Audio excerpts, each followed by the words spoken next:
Karim tenait plusieurs magasins d'antiquités à Kaboul, dont un en plein cœur du bazar. Il vendait surtout des armes anciennes, des pistolets démesurés et hors d'usage, des fusils rouillés et des lances, ainsi que des boucliers.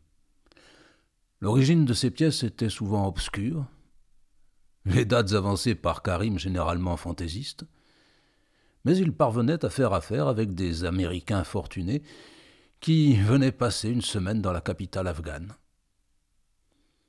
Des terrasses du Hilton ou du Continental, ces touristes pressés qui accueillaient avec un sourire moqueur l'appel des muezzins, savouraient les délices d'un Orient de pacotille et repartaient chez eux chargés de pauvres souvenirs à la mesure de leur aventure. Je pensais, sans pouvoir l'affirmer, que toutes les pièces que vendait Karim étaient des faux. Mais le commerçant était sympathique et ses clients exécrables. D'ailleurs, si Blanche voulait passer voir Karim, ce n'était pas pour l'achat d'une antiquité douteuse. Au milieu des encens qui parfumaient le magasin, elle allait traiter un marché d'une autre sorte. Karim vendait du hashish, en provenance du Nord, à tous les voyageurs qui descendaient en Inde. « Tu continues ton deal avec Karim ?»« Vas-tu te taire ?» me répondit-elle. « Petit puritain mystique, il ne s'agit pas d'un deal. J'achète en petite quantité ce dont j'ai besoin, et pas davantage. De plus, tu en profites. Écoute-moi bien, petit roi. Je suis à Kaboul depuis 3 mois, et nous nous connaissons depuis quelques jours à peine. Je n'ai pas l'intention de changer quoi que ce soit à mes habitudes, ni pour toi, ni pour personne. Je marmonnai assez fort cependant pour qu'elle entende. Tu sais bien que cela ne pourra pas durer éternellement.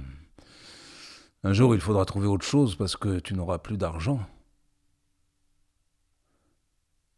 Quand tu commences à faire la morale, tu es assommant.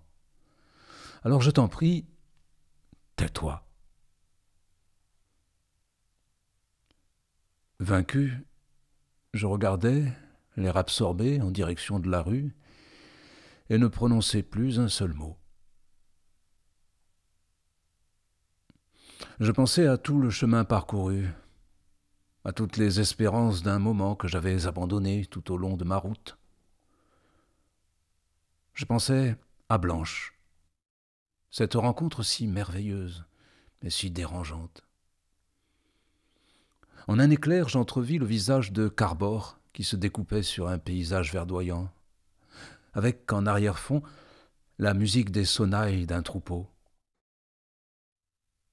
C'était la Lozère, au plus fort de la saison chaude, quand les montagnes sont abruties de soleil et que les bêtes restent immobiles pendant des heures en attendant la fraîcheur du soir.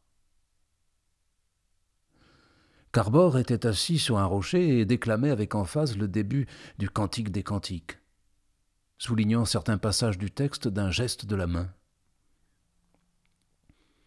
Pour Carbore, qui m'avait initié à la lecture des Écritures saintes, la Bible n'était, tout texte confondu, qu'un réseau de messages ésotériques dont il suffisait de débrouiller la trame pour devenir un homme nouveau.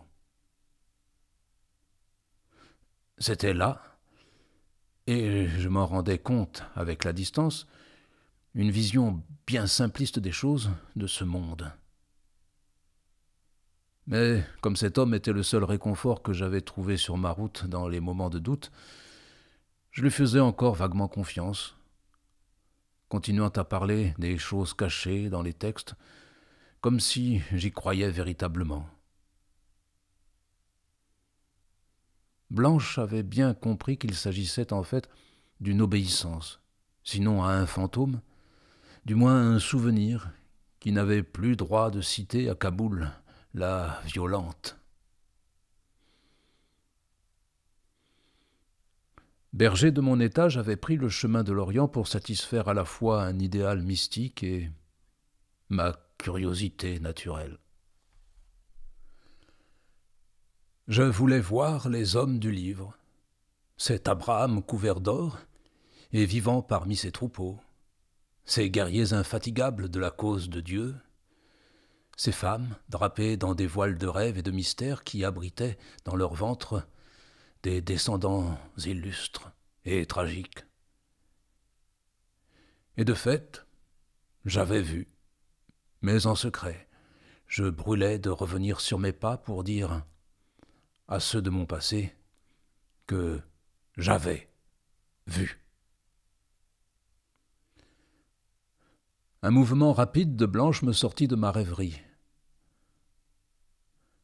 Accroupie sur ses talons, elle me fixait d'un air interrogateur.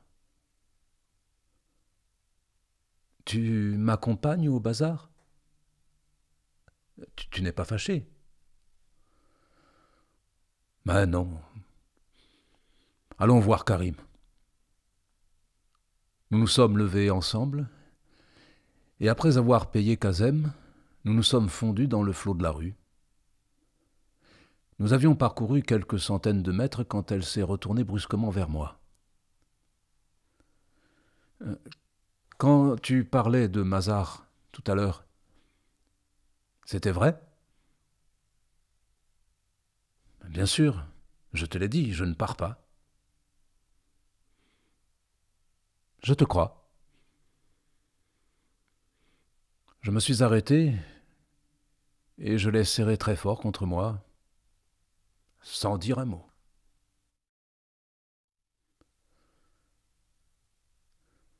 Karim avait servi le thé sur un plateau d'argent.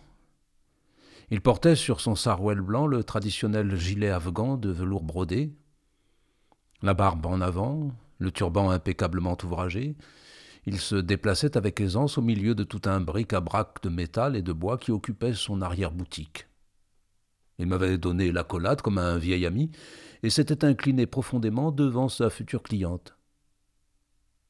Sans afficher une obséquiosité déplaisante, Karim conservait le réflexe commercial et prouvait qu'il savait recevoir.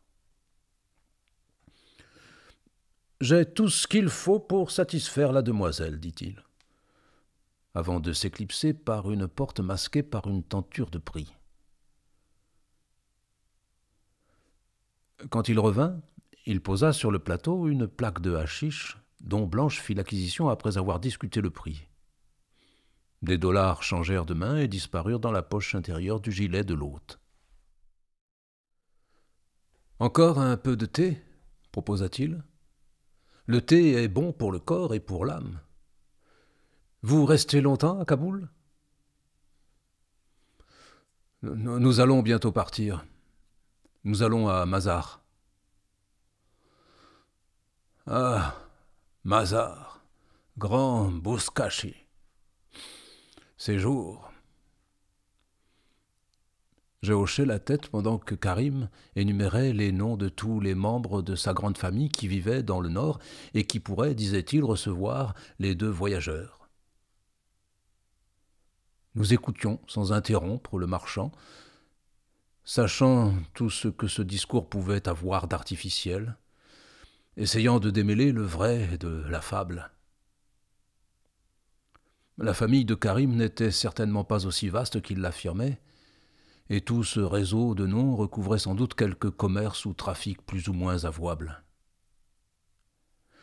Mais il était parfois bon d'entendre quelqu'un promettre que des inconnus vous attendaient quelque part. Karim, avec toute sa finesse, savait discerner, dans les attitudes et les gestes, l'incertitude et les doutes de ses clients, et conclure un marché en ajoutant, comme un cadeau inespéré, une dose mesurée de réconfort. Tout cela ne nous échappait nullement, mais nous avions choisi de nous laisser bercer par les mots de l'Afghan, et nous acquiescions doucement à chacune de ses affirmations. Nous l'avons remercié longuement, et il nous a raccompagnés jusqu'à la porte. Nous nous sommes quittés, et le marchand s'est dirigé vers deux Américains qui contemplaient sa vitrine.